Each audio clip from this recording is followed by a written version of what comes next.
la darasa la 4. Kutoka mkoani Mwanza, Ufosaro anaripoti.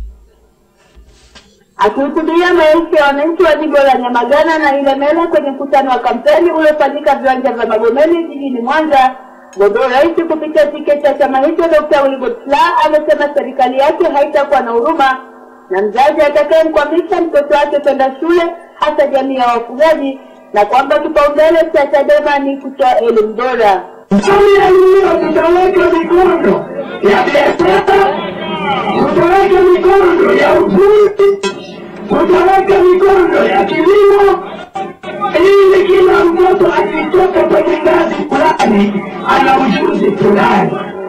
Aidha, Dr. Slaa amerejea kauli yake ya kuwa endapo atapata ridhaa ya kuongoza nchi, atahakikisha mali zote ikiwemo viwanja vya mpira vilivyojengwa wakati wa mfumo wa chama kimoja vinarejeshwa kuwa mali ya umma, kwani vilijengwa na Watanzania wote, ambapo kauli hiyo ameitoa kufuatia kuzuia kufanya mkutano kwenye viwanja vya kufurahisha uliopangwa hapo awali.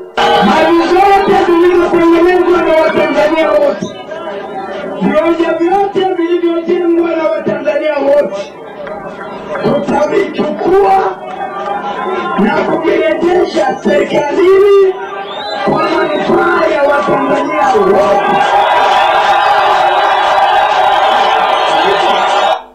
Mgombea rais huyo amewanadi na kuombea kura wagombea ubunge wa majimbo ya Nyamagana Bwana Ezekia Wenje, jimbo la Ilemela Bwana Haines Kiwia na jimbo la Buchosa Bwana Martin Kaswahili, ambao wamewataka wananchi kutokuchagua itikadi za vyama vyao na kuchagua mtu atakayeleta maendeleo ya majimbo yao na taifa kwa ujumla. Tanzania ni kubwa kuliko chama chochote cha kisiasa. Tanzania ni kubwa kuliko CCM. Tumeokoa chama miaka 48 iliyopita. Mpaka leo wabunge wawili wanaweza kuweza kutoa kitanda kimoja. Tunakomboa taifa, si ndio?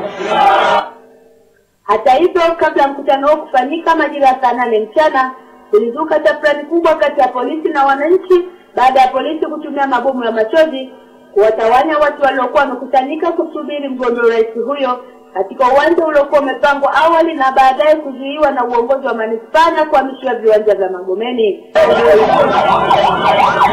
Nikiripoti kutoka jijini Mwanza, mimi ni Ufosaro wa ITV.